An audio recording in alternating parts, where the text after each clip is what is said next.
Salam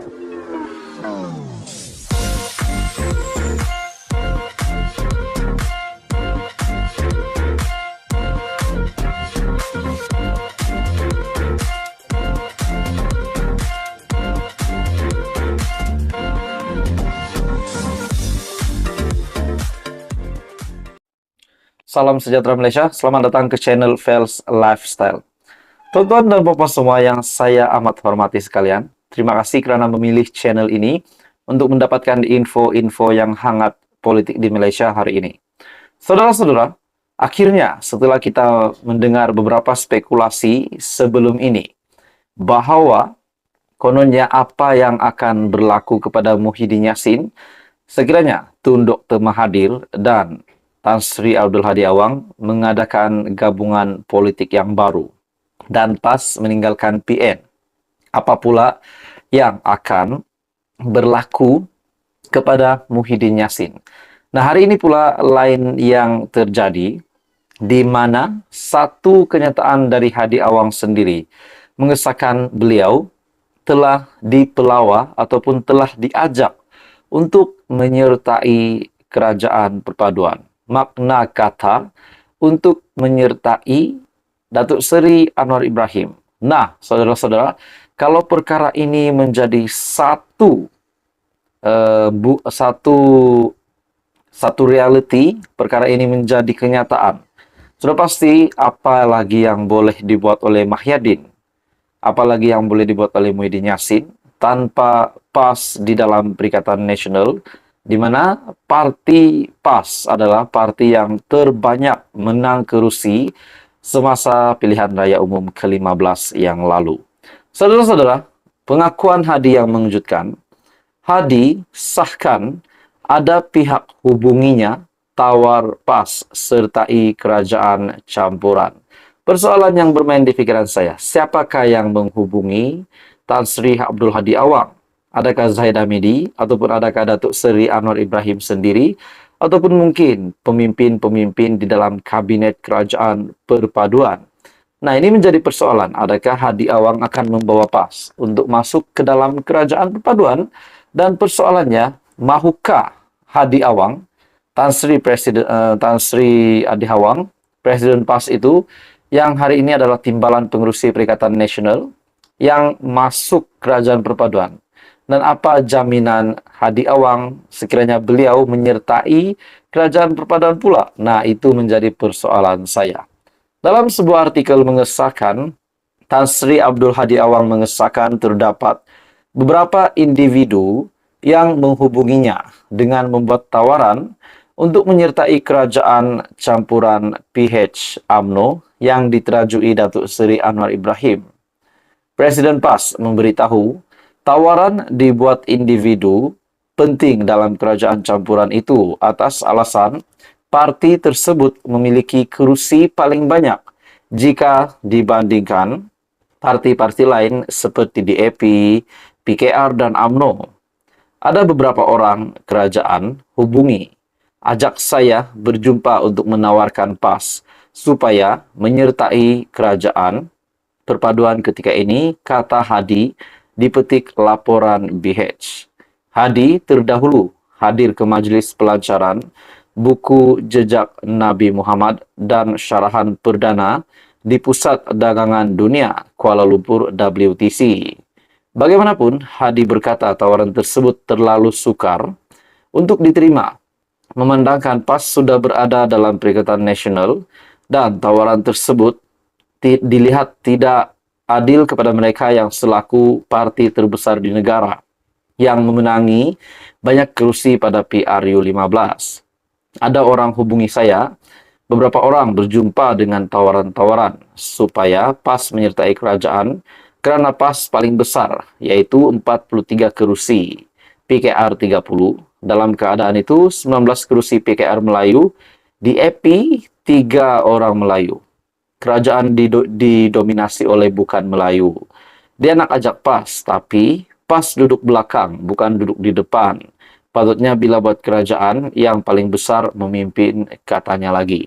Nah, saudara-saudara, persoalan yang bermain di fikiran saya dalam spekulasi yang pernah dibuat sebelum ini, Apa jaminan PAS untuk masuk dalam kerajaan perpaduan?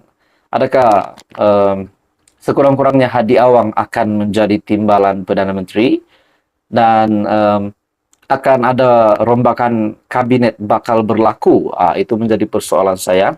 Kalau benar-benar PAS menerima tawaran tersebut.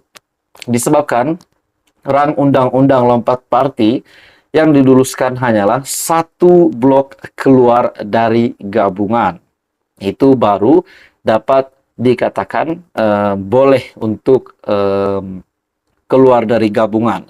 Tetapi untuk meletakkan jawatan, untuk membawa kerusi parlimen keluar dari parti adalah tidak dibolehkan. Itu yang saya tahu setakat ini. Jadi, saudara-saudara, apa komen Anda? Teruskan bersama di dalam channel ini untuk info yang seterusnya. Jangan lupa tekan butang like, share, dan subscribe. Info padu, info hangat disediakan di dalam channel ini. Halo semua, salam sejahtera Malaysia. Selamat datang ke channel Fels Lifestyle.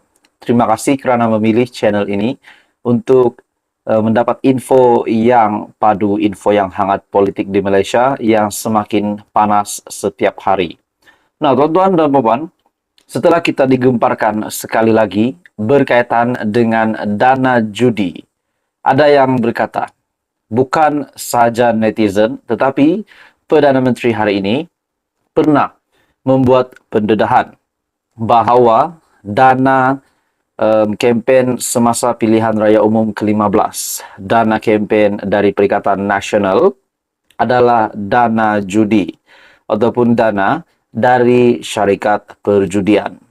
Nah, ini menjadi persoalan ramai orang. Setelah juga pendedahan dari Azalina Othman yang mendedahkan bahawa tiada lagi sebarang bukti dari SPRM menunjukkan Perikatan Nasional mengambil dana untuk berkempen semasa PRU15 itu adalah dana judi. Nah, pada akhirnya saudara-saudara, berkaitan dengan dana judi, bersatu bidas Perdana Menteri ke-10 pembohong. Nah, kita lihat apa pula kenyataan ataupun apa pula komen dari Perdana Menteri Datuk Seri Anwar Ibrahim. Datuk Seri Anwar Ibrahim mengejutkan seluruh kepimpinan Perikatan Nasional dengan satu kenyataan bahawa saya tidak bercakap tanpa bukti. Anwar menggandakan tuntutan dana judi. Nah, tuan-tuan dan puan semua, kita dapat lihat tidak mungkin Perdana Menteri ataupun Datuk Seri Anwar Ibrahim membuat kenyataan yang tidak berasas tanpa bukti. Seperti yang kita tahu, bahawa Datuk Seri Anwar Ibrahim juga memegang platform sebagai Menteri Kewangan. Dan tidak mustahil juga file-file yang lama boleh diusik ataupun boleh dikaji, boleh dicari sendiri oleh Datuk Seri Anwar Ibrahim berkaitan dengan kepimpinan kerajaan yang lama. Nah, saudara-saudara, persoalannya, Datuk Seri Anwar Ibrahim, bilakah beliau akan mengemukakan bukti kepada seluruh Malaysia bahawa memang Perikatan Nasional membuat kempen semasa PRU15 ataupun memang pernah menerima dana dari syarikat perjudian. Jadi dalam satu artikel yang mengesahkan kenyataan dari Perdana Menteri, saya tidak bercakap tanpa bukti. Itu adalah yang kita perlu ingat. Datuk Seri Anwar Ibrahim tidak bercakap tanpa bukti. Perdana Menteri Anwar Ibrahim mempertahankan dakwaannya bahawa Perikatan Nasional telah menggunakan hasil daripada syarikat perjudian untuk membiayai kempen pilihan raya tahun lepas. Anwar menegaskan bahawa dia tidak bercakap tanpa bukti.